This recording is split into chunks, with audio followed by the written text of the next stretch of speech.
Hey everybody, and welcome back to MTG Killer Bees.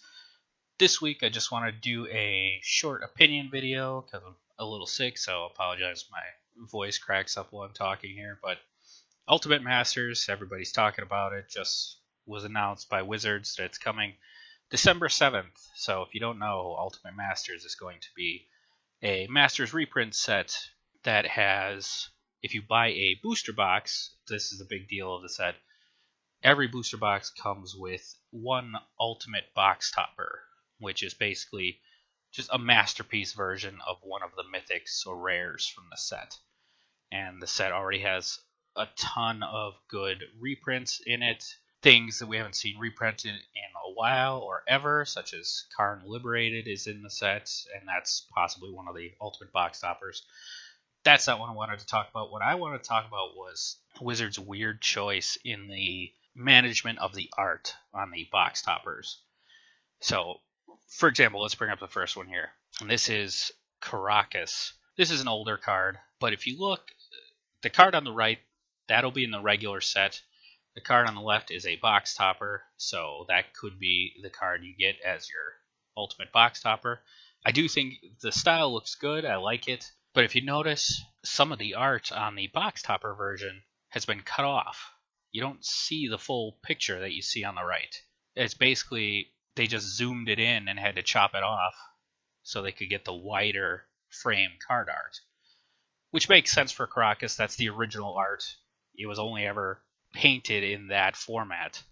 So if they wanted to use the original art, they basically didn't have a choice. But it gets a little weirder when you go to something like Mana Vault, which as far as I know, this is new art. And if you look at this one, you actually see more of the picture on the right-hand card than the left. It's pretty subtle on this one, especially, but if you look at the edges, you see on the right that column of bricks. You can see more of it on the right-hand side. The pillar that's behind the little guy on the left, you see more of it on the right-hand card, and even a little bit of the vault itself at the bottom is getting cut off. I think this is something most people aren't going to notice.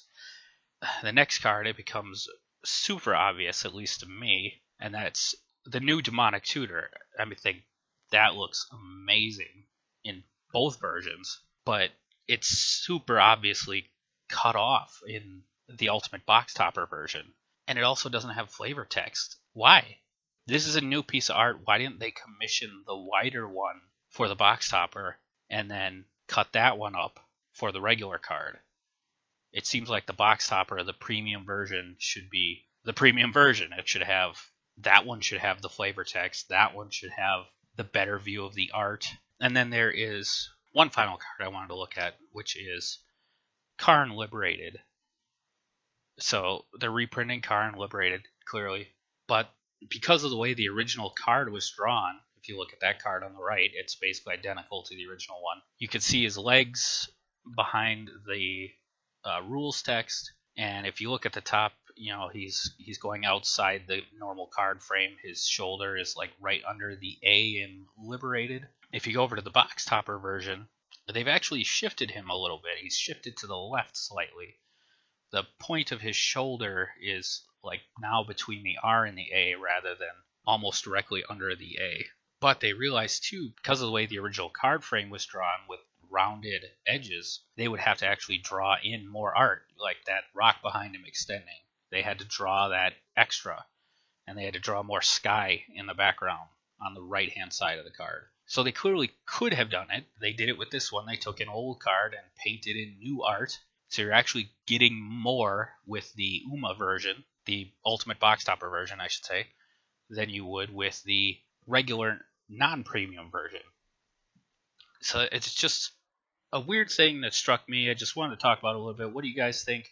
One final thought on it is they're ostensibly charging $56 for these box toppers. Because if you calculate it out, the price of a booster box versus the price of the 3-pack blister pack that you can get at like Walmart's, Targets, whatever, the blister packs are lower MSRP.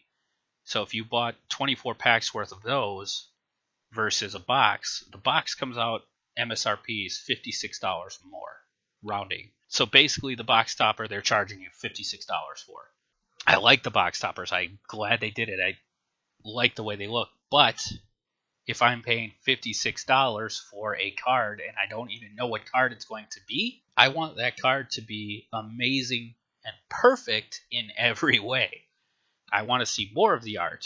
So, again, maybe I'm just nitpicking. What do you guys think? That's it for this week. We'll see you guys next week when we take a look at the Guilds of Ravnica guild kits. Just 2 of them. We'll probably select them at random and go from there. So, see you guys next week. Those are some killer bees.